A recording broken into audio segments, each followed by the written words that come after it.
এই সরকারকে সফল হইতে হবে। তারা যদি সফল না হইতে চায় তাদেরকে বাইন্দা আমরা সফল হইতে বাধ্য করব। তবে কিছু জিনিস মনে রাখা প্রয়োজন। গণতান্ত্রিক বিশ্বের কোথাও অনির্দিষ্টকালের জন্য কোনো সরকার হয় না। নির্বাচন হলে নির্দিষ্টকালের জন্য হয়, নির্বাচন ছাড়া যদি ইন্টারিম কেয়ারটেকার সরকার হয় তারাও একটা নির্দিষ্ট সময়ের জন্যই হবার কথা। গণমাধ্যম সূত্রে আমরা অন্তর্বর্তীকালীন সরকারকে আইনি কাঠামোর মধ্যে বৈধতা প্রদানের জন্য রাষ্ট্রপতি কর্তৃক একটা অধ্যাদেশ জারির খবর শুনেছি। সেখানে সরকারের মেয়াদ নির্দিষ্ট না থাকা, সরকারের কর্মকাণ্ড নিয়ে কোনো আদালতে প্রশ্ন তোলা যাবে না বিষয়ক যে ধারাগুলো সংযোজিত হতে যাচ্ছে বলে শুনেছি, তা আসলে অত্যন্ত অপ্রয়োজনীয়। এটা আমাদের সরকার ভাই, আমরা সবাই মিলে নিশ্চয়ই নির্ণয় করব এই সরকারের থাকা কতদিনের প্রয়োজন আছে। যদি লম্বা প্রয়োজন থাকে আমরা এই সরকারকে লম্বা সময় রাখবো ইনশাআল্লাহ।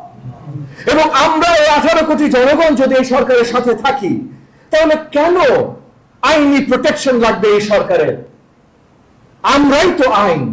গণতন্ত্র মানে কি? দেশের জনতার যেটা প্রয়োজন, যেতে দেশের জনতার যেটা আকাঙ্ক্ষা, দেশের জনতা যেটা চায় সেইটাই হবে আইন। তাহলে আমরাই যদি আইন হই তাহলে এই আইন থেকে অন্তর্বর্তীকালীন সরকারের কোনো প্রোটেকশন দরকার আছে বলে আমরা মনে করি না। বর্তমান সরকার আমাদের সকলের সমর্থনে গঠিত একটি জনপ্রত্যাশার সরকার। এই সরকারের সব কর্মকাণ্ডকে পরবর্তী নির্বাচিত সংসদ এমনিতেই বৈধতা প্রদান করবে। আমরা বিশ্বাস রাখি নির্বাচিত সংসদে আমরা থাকব এবং সেই বিশ্বাসের সাথে আপনাদের সামনে আজকে পরিষ্কার তুলে ধরছি যে আমরা যখন আসব তখন বৈধতা আমরা নিশ্চয়ই দেব ইনশাআল্লাহ। আর তাই বলছি, অধ্যাদেশ জারির মাধ্যমে আলাদা করে আইনি সুরক্ষা নেবার কোনো দরকার আছে বলে আমরা মনে করি না। আজকে এক পর্যায়ের পর আরেক পর্যায়ে নিত্য নতুন বিতর্ক তৈরি হচ্ছে। ফ্যাসিস্ট হাসিনার বিরুদ্ধে আন্দোলনে থাকা রাজনৈতিক দলগুলো এখনো নির্বাচনের প্রশ্নে একমত হতে পারছেন না। যতটা না একমত তারা নিজেরা হতে পারছেন না, আমরা মিডিয়ার ভাই বোনদের মাঝে দেখছি এটা নিয়ে প্রচার বা অপপ্রচার আরো বেশি হচ্ছে। তবে এক্ষেত্রে কিছু কিছু দল নিজেদের রাজনৈতিক এবং সাংগঠনিক স্বার্থ সময়ক্ষেপণের পক্ষে বলে আমরা মনে করছি। দেখেন, আমরা যখন কারোর সাথে কথা বলি নির্বাচন চাই, আমরা কি ভুল কিছু চাই ভাই? 15.5 বছর আওয়ামী ফ্যাসিস্ট সরকারের বিরুদ্ধে বাংলাদেশের জনগণ আমরা সবাই যখন আন্দোলন করেছি, প্রাইমারিলি কিসের জন্য আন্দোলন করেছি? আমাদের ভোটের অধিকারের জন্যই তো। যদি ভোটের অধিকার আমাদের থাকতো তাহলে 2014 সালে আওয়ামী লীগ সরকার থাকতো। আর যদি 2014 সালে আওয়ামী লীগ সরকার না থাকতো তাহলে গণহত্যা থেকে শুরু করে ব্যাংক লুট সবকিছু কেউ করতে পারতো। তাহলে আসল অধিকার তো ভাই ভোটের অধিকার। হ্যাঁ, নিশ্চয়ই আলোচনার প্রয়োজন আছে সঠিকভাবে এই ভোটের অধিকার ফিরিয়ে দেওয়ার জন্য কি কি সংস্কার দরকার। সেই সংস্কার ছাড়া তো আমরা নির্বাচন পাবো না ভাই। তাহলে সেই সংস্কারের দরকার আছে। কিন্তু নির্বাচন যারা বেশি পেছাতে চায়, আপনি একটার পর দ্বিতীয় প্রশ্ন যদি তাদেরকে যে করেন যে কেন নির্বাচন বেশি পেছাতে হবে, তারা আপনাকে বলবে একটা দলের কথা যে এখন যদি নির্বাচন হয় ভোটে ওই দল জয়ী হবে, এটা আমরা হইতে দিতে পারি না। এখন সবচেয়ে বড় প্রশ্ন ভাই সবার কাছেই, আমার 18 কোটি বাংলাদেশের জনগণের কাছে, যে আপনারা কাকে ভোট দেবেন এইটার সিদ্ধান্ত কি অন্য কেউ নিয়ে দেবে? অন্য কারোর বলার অধিকার আছে যে আমার পছন্দের লোককে ভোট দিলেই আমি তখন নির্বাচন দিব, তাছাড়া দিব না? আর এইটা যদি বলে তাহলে সেই সরকার বা সেই গোষ্ঠীর সাথে শেখ হাসিনার কি পার্থক্য আছে? কারণ শেখ হাসিনা তো এই কথাটাই বলতো, ভাই ভোট দিবা কিন্তু কোথায় দিবা? নৌকায় দিবা। এখন আপনি যদি বলেন যে ওই মার্কায় দিবা না, কথার পার্থক্য তো বেশি থাকলো না ভাই। সো নির্বাচন দিতে হবে। কতদিনে নির্বাচন দিবে এটার একটা মাত্র আলোচনা হলো কতদিনে সুন্দর নির্বাচন দেয়া যেতে পারে।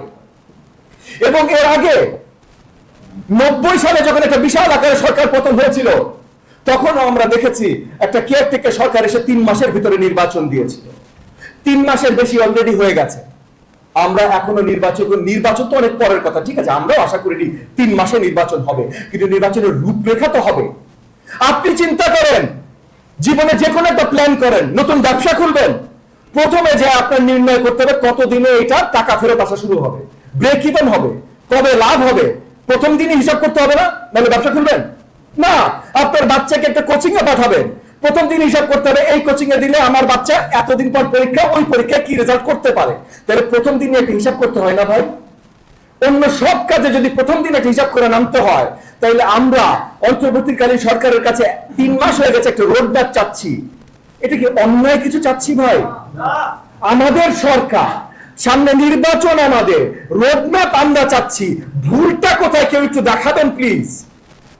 আর যদি কোনো ভুল না থাকে তাহলে এই রোড ম্যাপ নিয়ে এত সমালোচনা কেন? আমি এমনও শুনেছি আমাদের অনেক শ্রদ্ধেয়, অনেক সম্মানিত এবং আমাদের কাছের ব্যক্তিত্ব উপদেষ্টা মন্ডলীর একজন মেম্বার, উনারা এমন কথা বলেছেন যে আপনারা নির্বাচনে তাড়াহুড়া করবেন না, আপনারা সংস্কার দেখেন। সংস্কার তো ভাই আমরা দেখব, আপনারা আমাদেরকে বলবেন কি করতে হবে, সামনে নির্বাচিত হয়ে ইনশাআল্লাহ আমরাও সংস্কার করব। সংস্কারের তো শেষ নাই, শেষ আছে বলে? কোনো শেষ নাই। সো এইখানে জাতীয় স্বার্থকে প্রাধান্য দিয়ে দ্রুততম সময়ের মধ্যে জাতীয় নির্বাচন দিতে ঐক্যবদ্ধভাবে কথা বলা এখন সময়ের দাবি বলে আমরা মনে করি। আমি শেষে একটা কথা বলবো, সরকারের উপদেষ্টাগণকে গণসংযোগ বাড়াতে হবে। শুধু সচিবালয়ে বসে মাঠ পর্যায়ের বাস্তবতা বোঝা যায় না। দেশের মানুষ দ্রুত গণতান্ত্রিক প্রক্রিয়ায় ফিরতে চায় এবং জনজীবনে স্বস্তি চায়।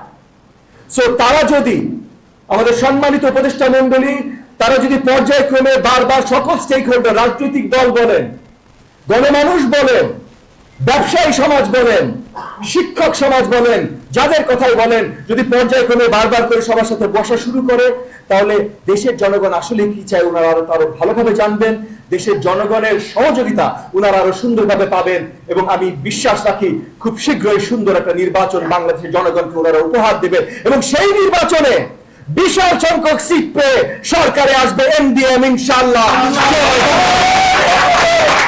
অন্তর্বর্তীকালীন সরকার এটা আমাদের সরকার।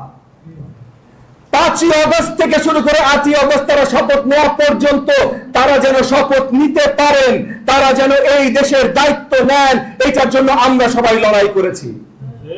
জুলাই আগস্ট আন্দোলনে আমরা সবাই লড়াই করেছি। তার আগের 15.5 বছর শেখ হাসিনার ফ্যাসিজমকে এই দেশের মাটি থেকে সরিয়ে দেওয়ার জন্য আমরা সবাই লড়াই করেছি। এই সরকার সফল হবে, এই সরকারকে সফল হইতে হবে। তারা যদি সফল না হইতে চায় তাদেরকে বাইন্দা আমরা সফল হইতে বাধ্য করব।